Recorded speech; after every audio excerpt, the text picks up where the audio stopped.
자, 그럼 이어지는 두 번째 헤드라인도 살펴보겠습니다. 자, 오늘 두 번째 헤드라인 같이 볼 텐데요. 오늘 같은 경우에는 두 번째 헤드라인은 또 종전에 관한 이야기들 같이 나눠보면 좋을 것 같습니다. 일단 종전 가능성들 계속 대두가 되고 있고 실제로 내일 트럼프 대통령이 방문을 한다고 하더라고요. 우크라이나 쪽에. 그래서 이제 구체적인 사안들이 좀 나올 것 같은데요. 일단 이 종전 회담 이후에 또 시장의 방향성이 어떨지 궁금하고 오늘 시장에서의 이러한 흐름들은 우리가 어떻게 해석해보면 좋을지를 좀 먼저 짚어볼 수 있을까요? 네, 일단 이번에 우크라이나가 조금 속된 말로 삐진 것 같아요. 왜요? 일단 지금 우크라이나를 빼고 미국이랑 러시아랑 이제 협상을 하니까. 협상을 네. 한 차례 이제 진행을 했잖아요. 물론 우크라이나도 만나겠지만 우선적으로 이제 러시아랑 빼놓고 얘기를 하다 보니 이거 좀 안 좋게 흘러가는 대로 생각할 수도 있고요. 그리고 지금 흘러가는 분위기로 봐서는 러시아가 이제 빼앗은 영토를 다시 수복해 올 가능성이 희박하다라고 좀 평가가 되고 있습니다. 그래서 그냥 영토를 우크라이나 입장에선 뺏기는 게 아니냐 이런 의견들도 많이 나오고 있어요. 그리고 제가 보기에도 그럴 가능성이 좀 높아 보입니다.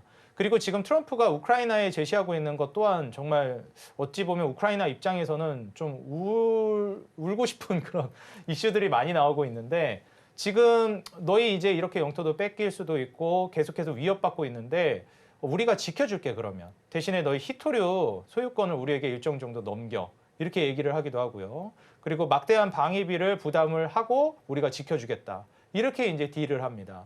다시 말해서 이거 뭐 말이 다른 국까지 그냥 휘하에 이제 종속국으로 편입시키려는 거 아니냐 이런 얘기들도 많이 나오고 있어요. 뭐 캐나다에다가 51번째 주가 되라 이런 말도 하고 막 그랬잖아요. 그래서 지금 현 시점에서 좀 바라본다라고 하면 트럼프가 전 세계 각국의 경찰 역할을 이제 하지 않겠다. 너희 국가는 너희가 지켜라. 근데 너희가 요청하면 지켜는 주겠다. 대신 돈을 내라. 이런 스탠스거든요. 근데 이게 과연 우크라이나에만 접목이 될 것이냐? 저는 유럽이나 전 세계로 이 부분들이 접목이 될 거라고 봅니다.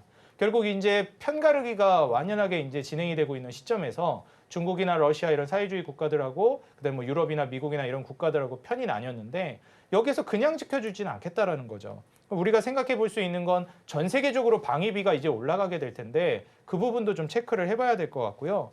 무엇보다도 여기서 우리가 긍정적으로 볼 수 있을 만한 건 우리가 주식시장에 있어서 장기적인 호황장을 기록하기 위해서 필요한 필수 조건이 몇 가지가 있습니다. 그중에 저는 세 가지를 꼽고 싶은데요. 첫 번째가 저금리, 두 번째가 저물가, 마지막으로 장기적인 평화입니다. 저는 이제 트럼프가 이 평화를 불러오게 되면 장기적인 이제 시장 상승을 또 트리거 역할로서 가져올 수 있다고 보고요. 트럼프는 또 기업인 출신이잖아요. 그렇기 때문에 이 시장을 끌어올리는데 어떤 것들이 중요한지를 명확하게 알고 있다고 생각이 듭니다.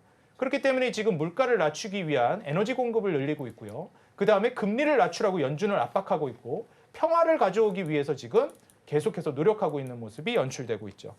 만약에 이 세 가지가 모두 이제 적극적으로 진행이 된다라고 하면 중간중간 급락은 나올 수 있습니다. 뭐 우리나라로 치면 공매도 이슈가 될 수도 있고요. 뭐 미국이나 다른 국가로 치면 불경기 이슈가 될 수도 있습니다. 하지만 장기적으로는 우상향할 가능성이 굉장히 높다라는 점 말씀드리고 중간중간 급락이 나오거나 변동성이 커지더라도 우리 투자자 여러분들 겁먹지 마시고 투자를 이어가시라 조언 드립니다. 네, 좋습니다. 오늘 사실 좀 조정이 나옵니다. 재건 관련해서. 근데 재건 관련해서는 긴 호흡으로 보자라고 말씀을 해주셨고요. 그리고 사실 우리가 어느 정도 종전이 윤곽이 나오고 또 종전이 확정이 되게 된다면 그때 또 재건주들은 새로운 국면이 되지 않을까 싶은데 일전에도 대표님께서 그렇기 때문에 보다 실체가 있고 또 실적이 잡히는 기업들을 좀 보자라고 말씀을 해주셨어요. 왜냐하면 지금까지 너무 많은 밸류를 받아왔잖아요. 네. 이런 기조는 여전할까요, 대표님? 일단 이제 재건 관련된 이슈에 대해서도 제가 여기서 말씀을 네. 드린 적이 있었는데 너무 재건에만 꽂히지 마시라 시청자 여러분들께 말씀을 드렸어요. 재건은 하나의 그냥 트리거가 될 수도 있지 명분은 갖다 붙이기 나름이고요. 결국 이제 불경기를 해결하기 위한 일환으로서 재정 적자를 유도하는 거고 세금을 덜 걷고 인프라 정책을 확대하는 게 핵심입니다. 인프라 정책을 확대하기 위한 일환으로서 뭐 과거 LA 산불 이슈도 있었고 그 다음에 이번에 재건 이슈도 있는 것이고 그 다음에 앞으로 남북 경협이 있을 수도 있고 이야기는 계속해서 바뀔 수 있습니다. 중요한 건 인프라 관련된 섹터와 그 다음에 산업을 육성한다라는 게 핵심 골자고요. 최근에 제가 방금 말씀드렸던 우크라이나가 그 영토를 수복하지 못하면 결국 러시아 영토로 들어가게 되는데 러시아 영토로 들어갔을 때 그 파괴된 지역 재건을 우리나라가 수혜를 받을 수 있겠느냐? 그냥 러시아랑 중국 인프라 산업만 좋아지는 거 아니냐? 우리는 수혜 볼 게 딱히 없다. 이런 의견들도 많이 나왔습니다. 심지어 증권사에서도 그랬고요.